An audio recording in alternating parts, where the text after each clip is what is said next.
नमस्कार, मैं हूं दीपाली राणा। आप देख रहे हैं योर मनी, पर्सनल फाइनेंस से जुड़ा हमारा बेहद ही खास शो जो हर रोज लेकर आते हैं ताकि आपको सिखा सके निवेश के गुरु, बता सके निवेश करना क्यों जरूरी है। आपके तमाम सवाल इन्वेस्टमेंट रिलेटेड इस शो में हम शामिल करते हैं। हमारे एक्सपर्ट आपको एडवाइस भी देते हैं, बताते हैं कि पोर्टफोलियो आप कैसे बेहतर बना सकते हैं। तो आप अपने सवाल हम तक पहुंचा सकते हैं। नोट कर लीजिए तरीका, आपकी स्क्रीन पर व्हाट्सएप के थ्रू, ईमेल के थ्रू या सोशल मीडिया प्लेटफॉर्म्स के थ्रू आप कनेक्ट कर सकते हैं। व्हाट्सएप नंबर है 7045220000।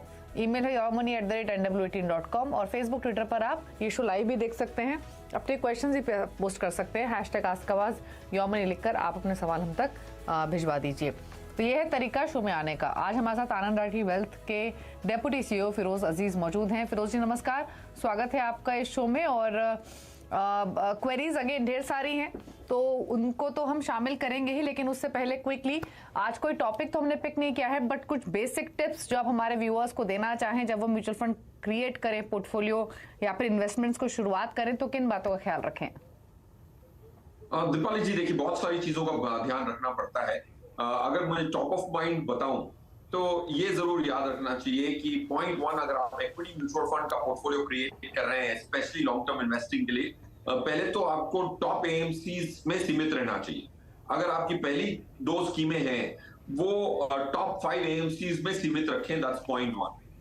ये बहुत इंपॉर्टेंट है क्योंकि टॉप 5 एएमसीज में जो डेप्थ होती है रिसर्च की वो काफी अच्छी होती है, क्योंकि वो लाखों करोड़ मैनेज कर रहे होते हैं। तो काफी बार मैंने देखा है नया निवेशक 25वीं एएमसीज का स्कीम, पहली स्कीम 25वीं एएमसी से खरीद रहे हैं। That's point 1। ये हमेशा पहले टॉप 5 एएमसीज में सीमित रहे, दैट्स पॉइंट 1।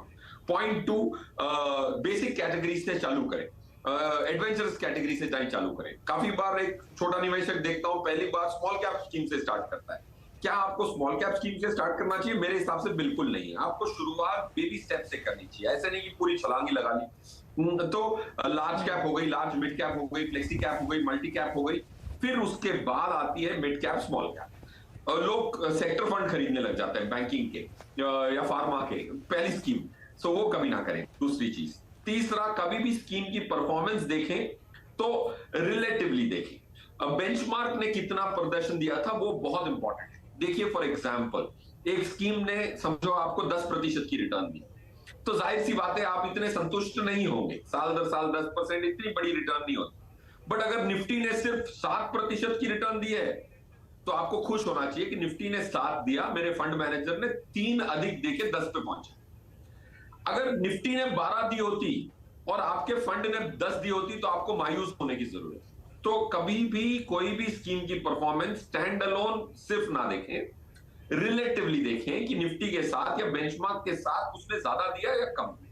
ये 3 चीजों का अगर आप ध्यान रखते हैं नए निवेशक के माध्यम से तो बहुत अच्छा होता है। और बाकी तो योर मनी है ही है आपको गाइड करने के लिए। एंड अगर आपको अनबायस्ड सलाह फ्री में मिलती है तो you should write to your money and take more specific advice. बिल्कुल। और फिरोज अजीज जैसे हमारे पास गेस्ट भी होते हैं जो आपको सही और सटीक सलाह देते हैं, आपके पोर्टफोलियो को बेहतर बनाने के लिए आपकी मदद करते हैं। चलिए अब क्वेरीज ले लेते हैं। और पहले कॉलर हमारे साथ दिगंबर जमशेदपुर से मौजूद हैं फोन लाइन पर। दिगंबर जी नमस्कार, बताइए क्या सवाल है? जी नमस्कार मैम। जी मैडम, बताइए क्या सवाल है आपका? जी मैं अभी 2 साल हो रहा है मैं म्यूचुअल फंड कर रहा हूँ मैम।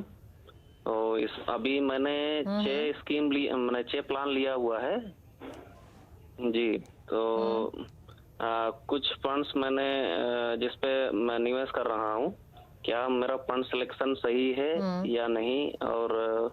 और ये जानना है कि मैं अभी 30 साल का हूँ और अगले 30 साल तक मैं निवेश करना चाहता हूँ। तो क्या मुझे अगले 30 साल में कब शुरुआत की आपने दिगंबर इस पोर्टफोलियो की? जी 2020 में मैम, 2021 में, यानी 2 साल हो चुके। ठीक है जी, ठीक है। तो बता देते हैं फिरोज जी को, 6,000 रुपए महीने ये पैसे डाल रहे हैं म्यूचुअल फंड्स में।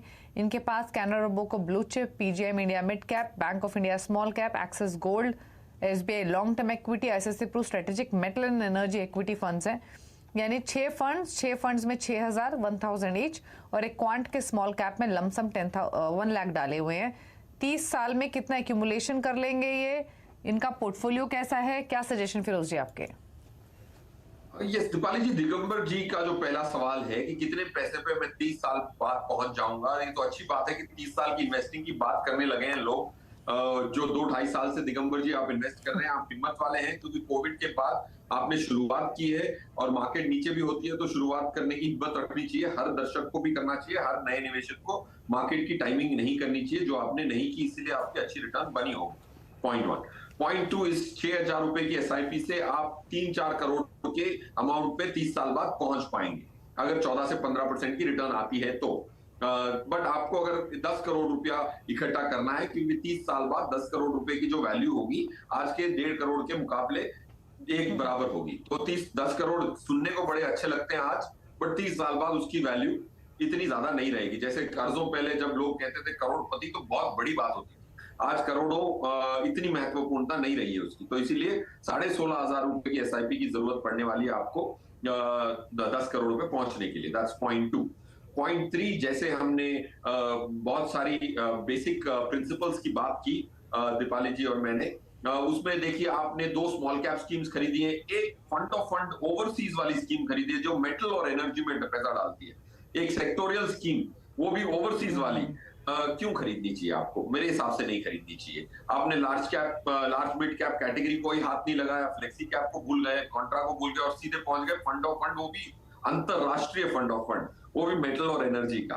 तो पास्ट परफॉर्मेंस के आधार पर इन्वेस्ट ना करें। ये आपने इसीलिए किया होगा क्योंकि 3 साल की उसकी रिटर्न है 51% की, तो वो देख के कोई भी मन कर जाए कि डालें, but past performance is not an indication of the future. तो 4 स्कीम्स एग्जिट करनी है, axis gold fund, bank of India small cap fund, PGIM India mid cap fund और आईसीआईसीआई का strategic metal and energy fund को आपको exit करना है। 4 schemes आप एंटर कर सकते हैं, DSP equity opportunities, Kotak emerging equities, HDFC flexi cap और एसबीआई कॉन्ट्रा।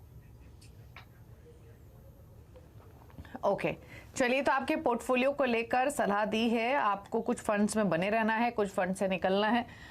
जैसे एक्सिस गोल्ड हुआ, बैंक ऑफ इंडिया का small cap, PGI media mid cap, ICC Pru strategic metal energy equity, इनसे आप निकलिए। कुछ नए फंड्स ऐड करने हैं तो वो सजेशंस भी आपको दिए हैं फिरोज जी ने। SBI contra, HDFC flexi cap, Kotak emerging equity, DSP equity opportunities, इन फंड्स को आप ले सकते हैं। एसआईपी अमाउंट धीरे धीरे बढ़ाइए, 16,500 तक की एसआईपी कर लेंगे तो 10 करोड़ का कॉर्पस एक्यूमुलेट कर सकेंगे। दीपक मिश्रा अब हमारे साथ, उनसे करते हैं बातचीत।